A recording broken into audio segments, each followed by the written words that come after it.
بسم اللہ الرحمن الرحیم۔ آج ہم آپ کو حضرت ابراہیم علیہ السلام کی پیدائش کے واقعہ کے بارے میں بتائیں گے۔ حضرت ابراہیم علیہ السلام کی پیدائش ایک نمرود بادشاہ کے زمانے میں ہوئی۔ اس نمرود بادشاہ نے 1700 برس حکومت کی تھی اور وہ بہت بڑا متکبر تھا۔ کبھی آسمان کی طرف نظر نہ کرتا اور اپنی حاجت کو کبھی اللہ سے نہ مانگتا تھا اور کہتا تھا کہ میں خدا ہوں اور آسمان کا خدا کیا چیز ہے، لعنت اللہ علیہ۔ ہاں، ایک مرتبہ اس ملعون نے اس وقت آسمان کی طرف نظر کی تھی جب یہ گدھے پر سوار ہو کر خدا کو تیر مارنے جا رہا تھا اور تیر کمان میں لگا کر کہتا تھا کہ اگر آسمان میں دوسرا خدا ہے تو اسے تیر سے مار ڈالوں گا۔ اور جب وہ ملعون باہر نکلتا تو اس تخت کے چاروں پائیں 4 ہاتھی کی پیٹھ پر رکھ کر بیٹھتا اور تخت کے نیچے ایک قبائے دبائے رومی سے کھنچواتا جو موتی اور جواہرات سے آراستہ ہوتے تھے، اور اسی طرح وہ تخت پر بیٹھتا اور 400 کرسیاں اس کے تخت کے نیچے بچھی رہتی تھیں اور ہر ایک کرسی پر جادوگر منجمن سب بیٹھتے تھے اور امیر و حاجب اس کے گرد رہتے تھے۔ اور یہ بھی کہتے ہیں کہ ہفتے کلیم کی بادشاہی صرف 4 شخصوں کو ملی ہے اور ان چاروں کے برابر شہنشاہ کوئی نہیں ہوا، اور وہ 2 مسلمان ہیں، حضرت سلیمان علیہ السلام اور دوسرے سکندر ذوالقرنین تھے، اور 2 کافر، ایک نمرود بن کنعان اور دوسرا بخت نصر۔ ان چاروں کو ہفتہ اقلیم کی بادشاہی حاصل ہوئی تھی۔ ایک روز نمرود تخت پر بیٹھا تھا اور تمام لشکر اس کے گرد حاضر تھے۔ تقدیر الہی سے جادوگر اور منجمن سب اپنا سر جھکائے بیٹھے ہوئے تھے۔ نمرود نے کہا، آج تم کو کیا ہوا ہے کہ دلگیر اور غمناک بیٹھے ہو؟ انہوں نے کہا، خدا تمہاری خیر کرے، ایک ستارہ عجیب فلک پر نظر آتا ہے کہ کبھی ہم نے نہ دیکھا تھا، آج مشرق کی طرف سے نکلا ہے۔ نمرود نے کہا، وہ ستارہ کیسا ہے؟ انہوں نے کہا کہ ایک لڑکا باپ کی صلب سے ماں کے رحم میں موجود ہوگا اور وہ تیری بادشاہیت کو ختم کرے گا۔ نمرود نے کہا، کس وقت وہ لڑکا باپ کی پشت سے ماں کے شکم میں آئے گا؟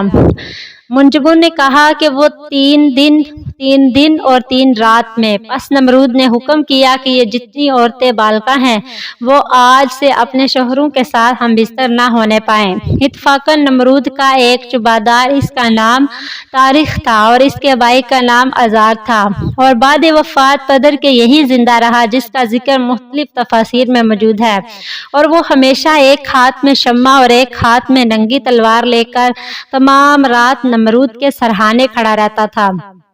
جس دن نمرود نے یہ حکم جاری کیا، اسی شب کو مشیع عزیز سے آزار کو خواہش ہوئی کہ وہ اپنی بیوی سے مباشرت کریں، اور ادھر جب حضرت ابراہیم علیہ السلام کی ماں کو بھی خواہش ہوئی اور اپنے دل سے کہنے لگی، کیوں کر اپنے شوہر کے پاس جا کر خوشی حاصل کرو۔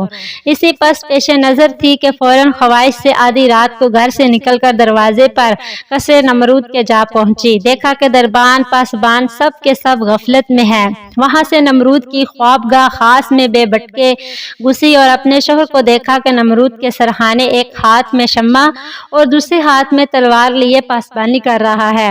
جب دونوں کی آنکھیں چار ہوئی، اسی وقت شہوت نے غلبہ کیا۔ اسی وقت اپنی بیوی سے کہا، اب کیا اصلاح ہے؟ دونوں ہاتھ میرے بندھے ہوئے ہیں۔ اتنے میں اللہ کے حکم سے کوئی دوسرا آدمی کی شکل میں حاضر ہوا اور وہ شمع اور تلوار لے کر اسی طرح کھڑا ہو گیا، اور میاں بیوی نے نمرود کے سرہانے مباشرت سے فراغت پائی، اور اسی شب کو اللہ تعالیٰ کے حکم سے اور قدرت سے حضرت ابراہیم علیہ السلام نے باپ کی پیٹھ سے رحم مادر میں قرار پکڑا۔ آزار نے اپنی بیوی سے کہا، خبردار یہ راز کسی پر ظاہر نہ کرنا، اور یہ یہاں سے گھر جاتے تک راہ میں کوئی نہ دیکھے، کیونکہ یہ کام اس وقت معجب شرمندگی ہے۔ تب بیوی نے ان کے وہاں سے نکل کر چپکے سے اپنے گھر کو چلی گئی، اور اس آنے جانے کی خدا کے کسی کو خبر نہ ہوئی۔ جب صبح ہوئی، نمرود لائی نیند سے بیدار ہوا اور آزار کی پیشانی کی طرف نگاہ کی۔ کیا دیکھتا ہے کہ نور اس کے چہرے پر چمک رہا ہے، اس کی پیشانی پہ نور چمک رہا ہے۔ نمرود نے کہا، آزار آج تیرا چہرہ بہت نورانی دکھتا ہے۔ اس کے خلاف دونوں کے کہ آزار نے اس کی ترقی و اقبال کی دعا کی۔ اس کے بعد نمرود وہاں سے اٹھ کر تخت پر جا بیٹھا۔ راہبوں اور منجموں کو بلا کر کہا کہ اپنے اپنے علم کے مطابق دریافت دریافت کر کے کہو کہ وہ لڑکا پیدا ہوا ہے یا نہیں ہوا۔ سبو نے دریافت کر کے عرض کی، جہاں پناہ سلامت شبہ گزشتہ کو وہ لڑکا بحکم خدا کے باپ کے صلب سے ماں کے شکم میں آ چکا ہے۔ تب مردود نے حکم دیا کہ جتنی عورتیں حاملہ ہیں پیدا ہوتے ہی اپنے لڑکوں کو مار ڈالیں۔ اس سبب سے تمام حاملہ عورتوں نے اپنے بچے مار ڈالے۔ جب حضرت ابراہیم کو اپنی ماں کے پیٹ میں 9 مہینے گزرے تب ان کی ماں نمرود کے خوف سے اور بچے کی محبت سے گھر سے خاموشی سے باہر شہر کے جا کر میدان میں ایک غار کے اندر جا بیٹھی اور وہاں حضرت ابراہیم علیہ السلام کی پیدائش ہوئی اور ان کے نور سے غار یکبری روشن ہو گیا اور ان کی ماں رونے لگی اس خوف سے کہ یہاں آ کر کوئی لڑکے کو نہ مار ڈالے۔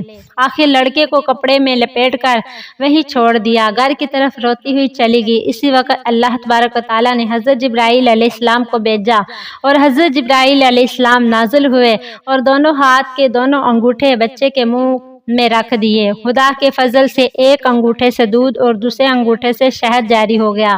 حضرت ابراہیم علیہ السلام اس کو پیتے رہے اور کسی چیز کی محتاج نہ ہوئی اور ہر ہفتے ان کی ماں ان کے پاس جاتی اور ان کی زندگی اور پرورش میں متوجہ ہوتی اور جب وہاں سے یعنی غار سے باہر نکل آتی تو اسی وقت غیب سے ایک پتھر آ کر غار کے منہ کو بند کر دیتا اور جب ان کی ماں ان کے پاس آتی تو اس پتھر کو الگ کر کے انہیں دیکھ بھال کر کے چلی جاتی۔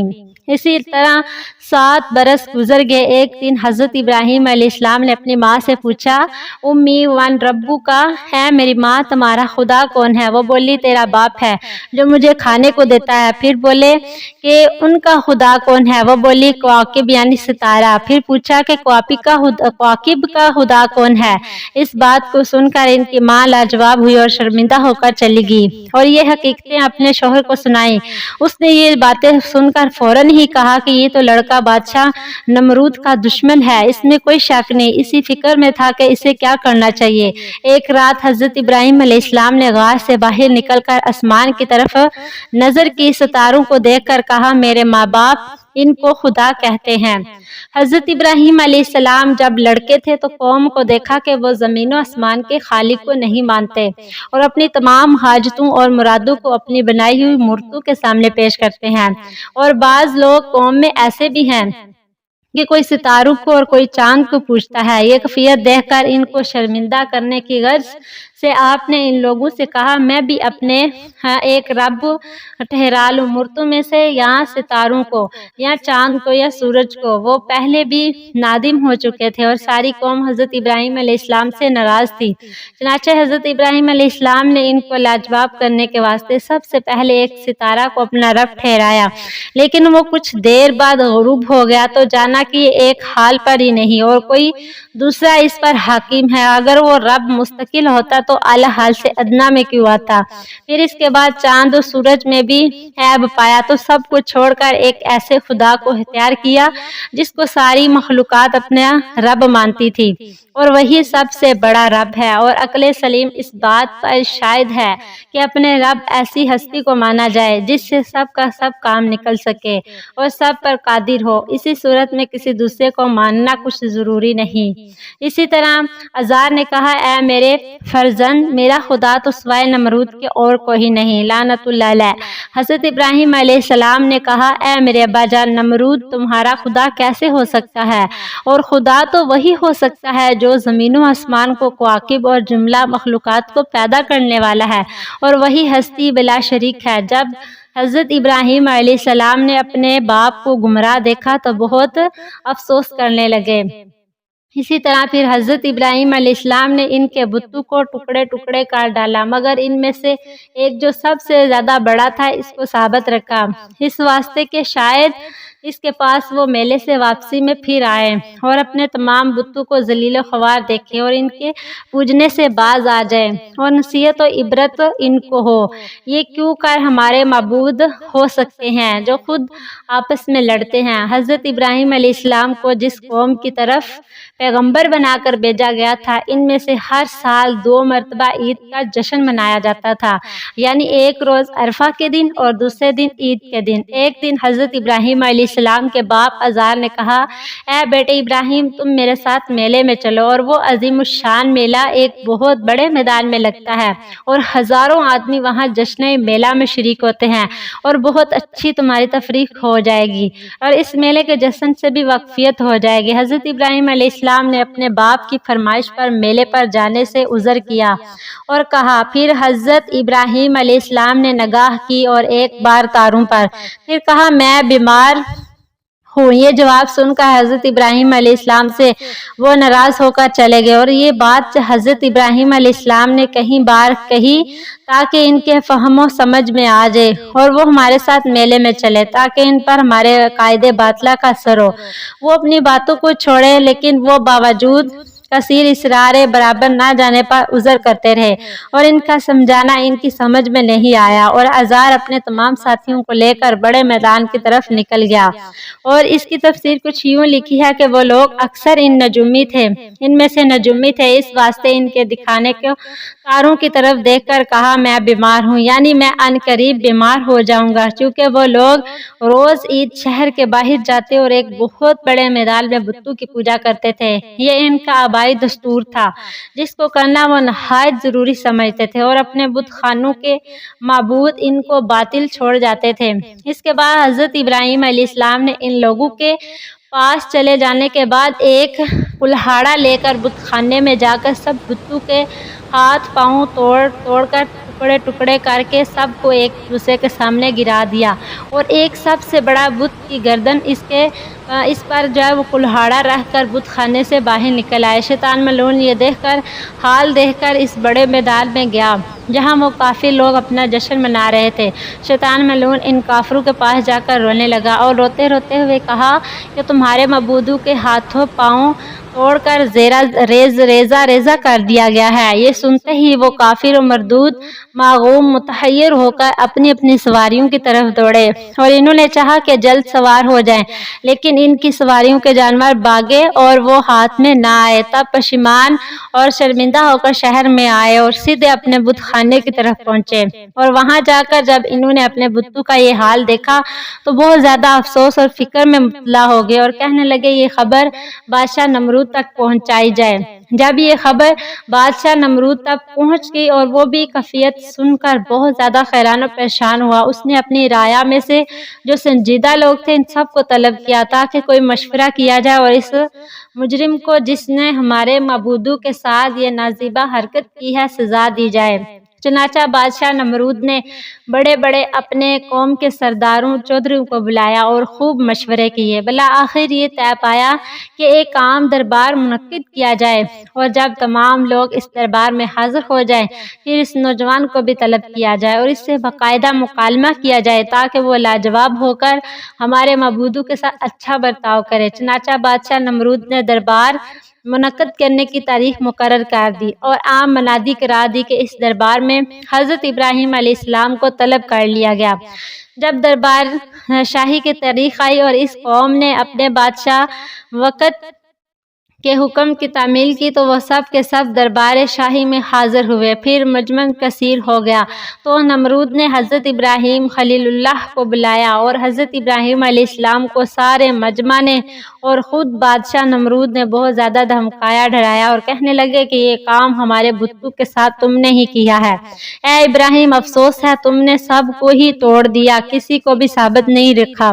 آخر یہ کیا بات تھی؟ یہ باتیں درباریوں کی حضرت ابراہیم علیہ السلام نے سنی اور وہ پھر بولے، میں نے تو ان کو نہیں توڑا۔ یہ جواب حضرت ابراہیم علیہ السلام کا جب سنا تو قریب سے آواز آئی کہ میں گواہی دیتا ہوں، اے ابراہیم علیہ السلام، ایک دن تم نے کہا تھا کہ تمہارے بتوں کی فکر کروں گا، شاید تم ہی نے ہمارے معبودوں کو توڑا ہے۔ پھر کافروں نے بلا اصرار حضرت ابراہیم علیہ السلام سے جب پوچھا، کافروں نے جب حضرت ابراہیم سے سخت لہجے میں کہا، کیا تم نے ہمارے معبودوں کے ساتھ ایسا کیا ہے؟ ہم لوگ زیادہ تر گمان بھی تم پر ہی کرتے ہیں۔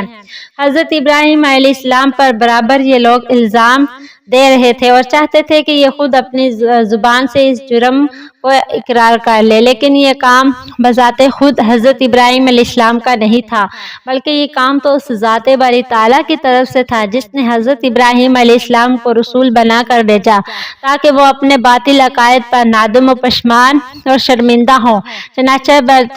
چنانچہ دربار الہی سے حضرت ابراہیم علیہ السلام کو حکم ہوا، آپ نے ان لوگوں سے کہا کہ کہہ دیجئے کیوں نہیں اپنے بڑے معبود سے دریافت کرتے جو سب سے بڑا ہے اور اسی کے ہاتھ میں کلہاڑا ہے۔ حضرت ابراہیم علیہ السلام نے ان لوگوں کو شرمندہ کرنے کے واسطے ان سے کہا کہ یہ چیز مجھ سے کیوں دریافت کرتے ہو؟ تم اپنے سب سے بڑے معبود سے کیوں نہیں دریافت کرتے؟ اگر وہ بولنے پر قدرت رکھتا ہے تو وہ تمام مرجع آپ لوگوں کو بتائے گا تاکہ آپ سب اس واقعہ سے مطمئن ہو جائیں۔ انہوں نے نہایت شرمندہ ہو کر جواب دیا، اے ابراہیم، بت بھی کہیں بولتے ہیں، وہ نہ تو سنتے ہیں، نہ حرکت کرتے ہیں اور نہ وہ دیکھتے ہیں۔ یہ مایوسی کا جواب جب حضرت ابراہیم علیہ السلام نے اپنی قوم سے سنا تو آپ نے اپنی ساری قوم سے کہا، اے میری قوم، جو معبود بات نہیں کرتے، نہ دیکھتے ہیں، نہ سنتے ہیں، پھر ان کو خدا کیوں کہتے ہو اور ان کی عبادت کیوں کرتے ہو؟ یہ بات کیسی عقل مندی کے خلاف ہے؟ ذرا تو غور کرو۔ یہ جواب حضرت ابراہیم علیہ السلام کا سن کر ساری قوم نے اپنا اپنا سر نیچا کر لیا اور آپس میں کہنے لگے کہ یہ نوجوان سچ کہتا ہے اور اس کی باتیں بالکل صحیح ہیں۔ اگر آپ کو ہمارا یہ واقعہ دلچسپ اور معلوماتی لگا ہو تو ہمارے چینل کو سبسکرائب کریں۔